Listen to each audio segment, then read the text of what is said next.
I never thought 21 people could die at a music festival until I spent 3 years investigating what happened in that concrete tunnel in Duisburg, Germany. What I discovered will change how you think about crowds, safety, and the price of celebration forever. Picture this. It's July 24, 2010, and I'm standing outside the industrial landscape of Duisburg, watching hundreds of thousands of young people streaming toward what should have been the greatest electronic music celebration in Europe. The Loveparade, Germany's most beloved techno festival, was coming to this Ruhr Valley city for the first time. The energy was electric, literally pulsing through the warm summer air.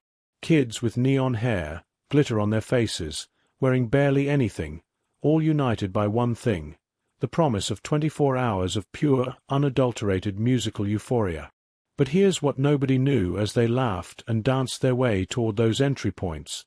Some of them were walking toward their deaths. And the most terrifying part? It wasn't because of drugs, violence, or any of the usual festival dangers. It was because of something much more mundane, much more preventable, and infinitely more horrifying. A design flaw so basic, so obvious in hindsight, that it would haunt German event planning forever. You see, unlike every previous Loveparade that wound through city streets, this one was confined to a single location, a disused railway yard surrounded by roads and rail lines. Think of it like a concrete island with only one way in and one way out. A tunnel. One single tunnel that every person entering or leaving had to pass through. 250,000 people. One tunnel. Already, your mind is probably screaming that this sounds like a recipe for disaster, but somehow, nobody in charge seemed to grasp what was about to unfold. The tunnel itself was a brutal piece of German engineering. Concrete walls rising on both sides like the inside of a giant pipe, running the entire length of the festival site underground. At the midpoint, 2 ramps led up to the surface, one wide, one narrow. The plan seemed simple enough on paper. People would enter through the tunnel, flow up the wide ramp, spread out across the festival grounds following the parade floats, and exit either the same way or through the narrow ramp. Crowd dynamics 101, right? What could possibly go wrong? But that morning, as construction crews scrambled to finish last-minute preparations, the first cracks in the plan became visible. The gates were supposed to open at 11 a.m. sharp. 11 came and went. Hundreds of thousands of increasingly restless partygoers pressed against barriers, the July sun beating down, anticipation building to a fever pitch. The air was thick with excitement and something else, the first whispers of frustration. If you've ever been in a crowd waiting for something to start, you know that feeling, that subtle shift from eager anticipation to restless energy. When the gates finally opened an hour late, the crowd surged forward like a dam had burst. I can almost hear the sound, thousands of feet on concrete, voices rising in celebration, the echo of so many bodies moving through that tunnel, creating an acoustic phenomenon that survivors still describe as otherworldly. At first, everything seemed to be working. People flowed through the tunnel, up the main ramp, and into the festival grounds where massive trucks converted into mobile sound systems circled the perimeter, pumping out bass lines that you could feel in your chest. But here's where the story takes its first dark turn. And trust me, if you think this sounds bad already, you haven't heard anything yet. The main entry ramp had been narrowed. Not intentionally, but through a series of small oversights that individually seemed harmless. Temporary barriers left over from construction. Vehicles parked for crew access. Fencing that should have been removed but wasn't. Each obstacle took away a few feet of width, but when you multiply that by thousands of people trying to move through the same space, those few feet became the difference between smooth flow and catastrophic bottleneck. At 2:15 p.m., exactly 4 hours and 15 minutes after the delayed opening, something started to go wrong at the top of that main ramp. New arrivals, overwhelmed by the scale of the festival and unsure which direction to go, began to pause. Just for a moment, just to get their bearings. But when thousands of people pause simultaneously in a confined space, that moment stretches. The pause becomes a slowdown. The slowdown becomes a backup. And the backup becomes something much worse. The parade floats, those massive mobile sound systems that were supposed to keep the crowd moving by drawing people deeper into the festival grounds, started stuttering to a halt. Their carefully choreographed circular route became stop-and-start chaos. Instead of being magnets pulling fresh arrivals away from the entry point, they became stationary obstacles that people had to navigate around. The entire flow dynamic of the festival collapsed in a matter of minutes. But the worst part, and this is where my investigation uncovered something that still makes my blood run cold, nobody at the top of that ramp could see what was happening at the bottom. The tunnel curved, the ramp angled upward, and the people making decisions about crowd flow were operating blind. They couldn't see the wave of humanity building up pressure below them like water behind a dam. Meanwhile, people trying to leave the festival faced their own navigation puzzle. The narrow ramp designated for exit was poorly marked and hard to find. Most departing festival goers naturally headed back the way they came, down the main ramp, directly into the flow of arriving crowds. Picture two rivers flowing toward each other with increasing force, and you'll start to understand the physics of what was building in that concrete tunnel. By 3:55 p.m., desperation had set in among the organizers. Fences along the entry route began failing, not from structural problems, but from the sheer pressure of human bodies pressed against them. Emergency procedures went into effect. Police shut down the entry points and established cordons at the top of the main ramp. The narrow exit ramp was switched to allow inbound traffic, trying to relieve pressure from people already trapped in the tunnel. But here's what nobody anticipated. Closing the entry points didn't stop people from coming. It just concentrated them at the barriers, creating new pressure points. And the police manning those barriers? They were vastly outnumbered, equipped with nothing more than temporary fencing and overwhelmed by a crowd that had been drinking, dancing, and building excitement for hours. The barriers weren't designed to hold back 250,000 people who could smell the music and freedom just beyond the fence. At 4:15 p.m., exactly 2 hours after the first signs of trouble, the cordons collapsed. Not gradually, not with warning, they failed catastrophically, all at once. The human dam burst, and thousands upon thousands of people flooded into that tunnel with devastating force. What happened next would be seared into the memory of everyone who survived it, and would end the lives of 21 people who were just trying to get to a party.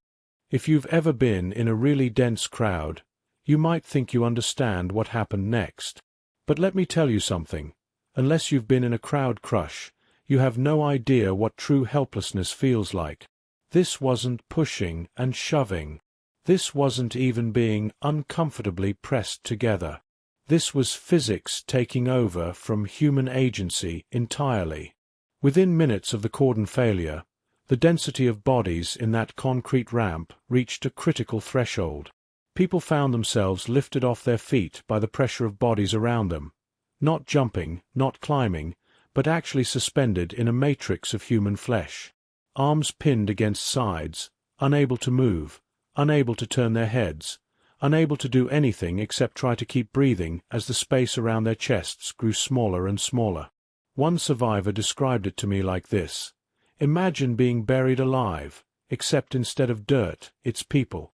Warm, sweating, panicking people pressed so tightly against you that you can feel their heartbeat through your ribs. And everyone is trying to breathe the same small pocket of air that gets hotter and more stale by the second. The heat became unbearable.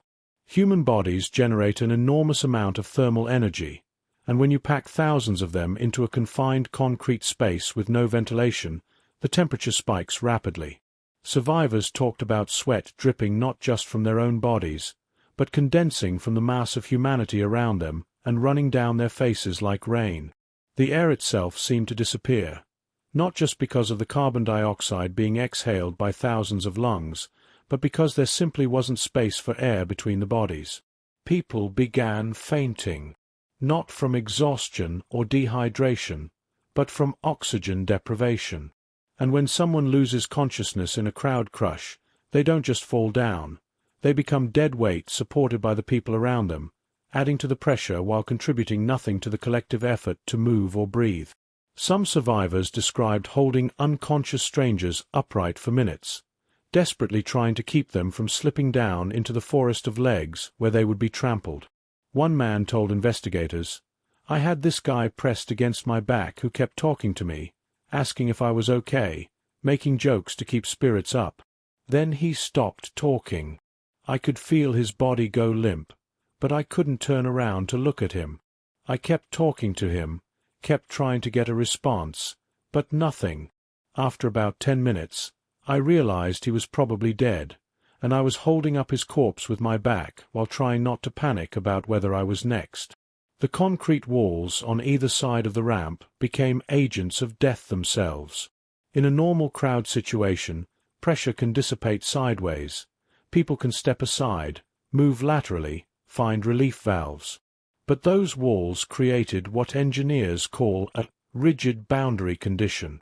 The pressure could only move in two directions, forward toward the festival site or backward toward the tunnel entrance.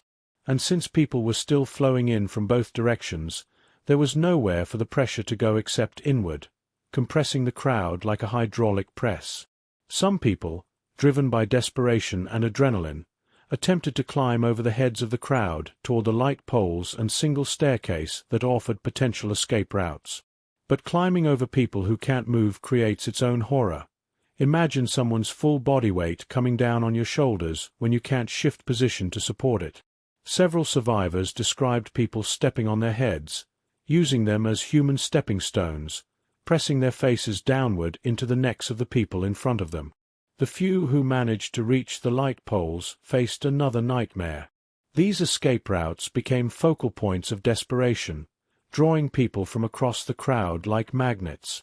The pressure around these exit points actually intensified even as the center of the ramp began to clear slightly. People who thought they had found salvation found themselves in an even tighter, more desperate crush, as everyone with the ability to move converged on the same small escape routes. Water bottles became precious currency. Those lucky enough to still have arm mobility passed bottles overhead, hand to hand, toward people who were visibly struggling. But even this simple act of kindness became complicated by the physics of the situation. Dropping a bottle meant it would disappear forever into the maze of legs below. And drinking while pressed upright in a crowd crush presents its own challenges. How do you swallow when your diaphragm can't expand? Throughout all of this, waves of movement would periodically surge through the crowd like ocean swells. Someone would fall, creating a momentary space that would immediately be filled by bodies shifting to compensate. These waves could travel the entire length of the crowd, and people described the terrifying sensation of feeling their feet leave the ground as the human mass around them shifted and flowed according to forces completely beyond their control. The most heartbreaking accounts came from people who tried to help others. A young woman described feeling the person next to her go limp and trying to support them, only to realize she was sacrificing her own stability.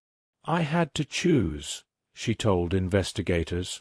"Keep trying to hold up this stranger and probably pass out myself, or let them slip down and focus on my own survival.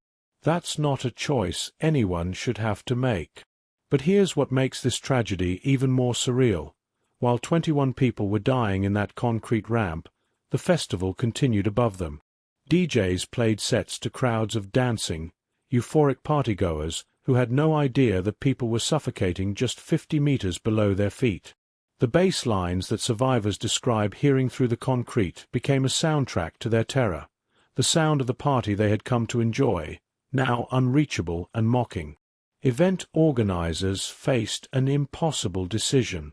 They knew people were in distress in the tunnel, but they also knew that suddenly stopping the festival would send hundreds of thousands of people toward the exits simultaneously, potentially creating an even larger disaster.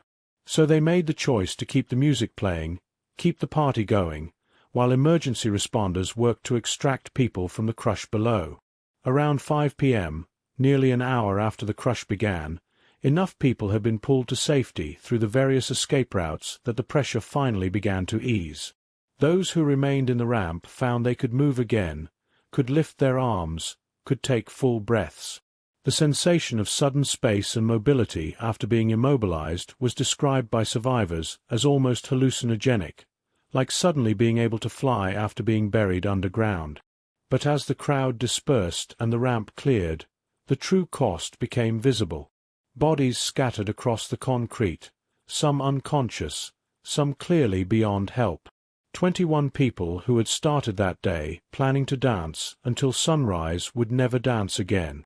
650 others bore physical injuries from the crush, broken ribs, torn muscles, severe bruising. But the psychological trauma affected thousands more. Many survivors described never feeling comfortable in crowds again, panic attacks triggered by confined spaces, nightmares about being unable to breathe. The victims weren't random. Crowd crush fatalities follow a predictable pattern. The very young, the very old, the physically small, and those with respiratory conditions are most vulnerable.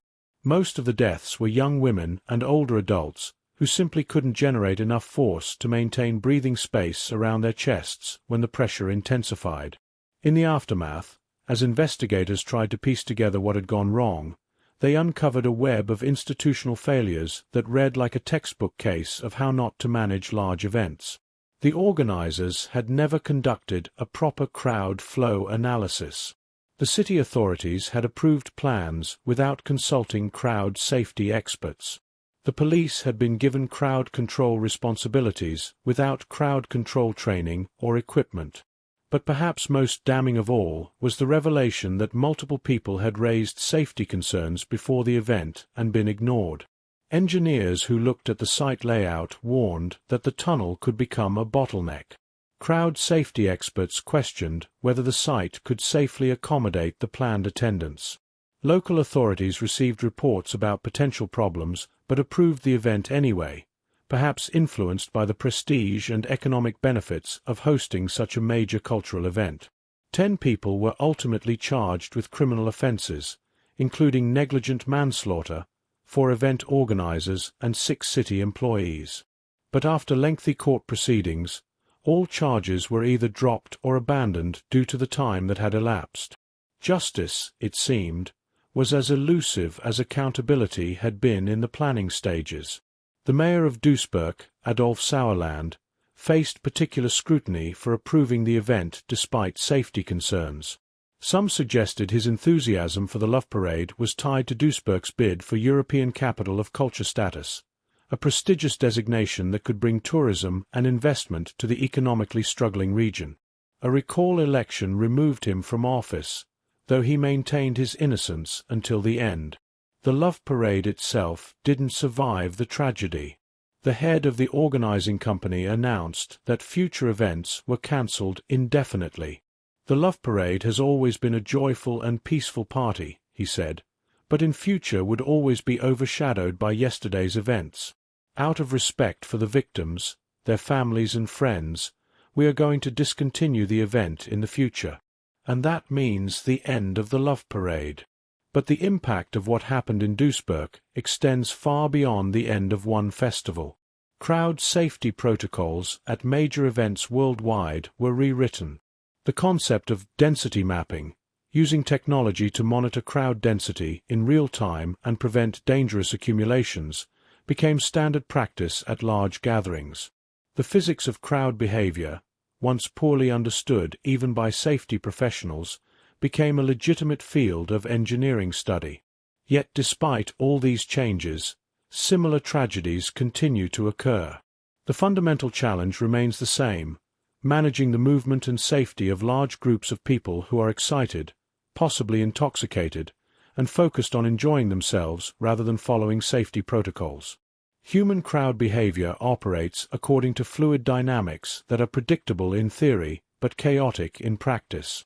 What haunts me most about this story isn't just the preventable nature of the tragedy, but how close any of us might come to finding ourselves in a similar situation.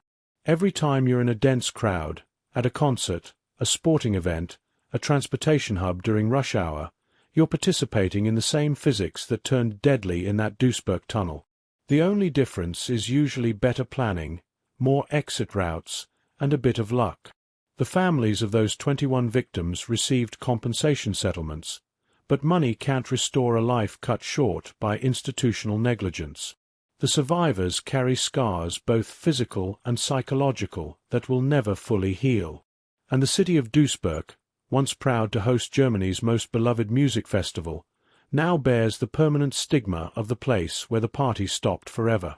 If you've ever been in a situation where a crowd felt too dense, too chaotic, too uncontrolled, trust that instinct. Leave early. Find an exit. Don't wait for official announcements or worry about missing the best part of the event. Because what happened in Duisburg proves that the difference between a great night out and a fatal tragedy can be measured in minutes, in crowd density per square meter, in the simple physics of human bodies under pressure. The concrete tunnel in Duisburg still exists, though it's now permanently sealed. Local authorities couldn't bring themselves to demolish it completely, but they also couldn't leave it accessible as an unintentional memorial to the lives lost there. Sometimes, the most fitting monument to a preventable tragedy is the permanent closure of the space where it occurred. The music stopped playing that day in July 2010, and for the Loveparade, it never started again. But the lessons learned in that tunnel continue to echo through every major event, every crowd control plan, every safety protocol developed to ensure that the pursuit of joy never again becomes a pathway to death. If you've ever experienced something similar, a crowd that felt too dense, a situation where you felt trapped by people around you, drop "trapped" in the comments. And if this kind of deep dive into real tragedies interests you, subscribe, because I've got more stories that will change how you see the world around you. Stories about the moments when human systems fail and ordinary situations become extraordinary nightmares. Remember, awareness is the first line of defense against becoming part of someone else's tragic story.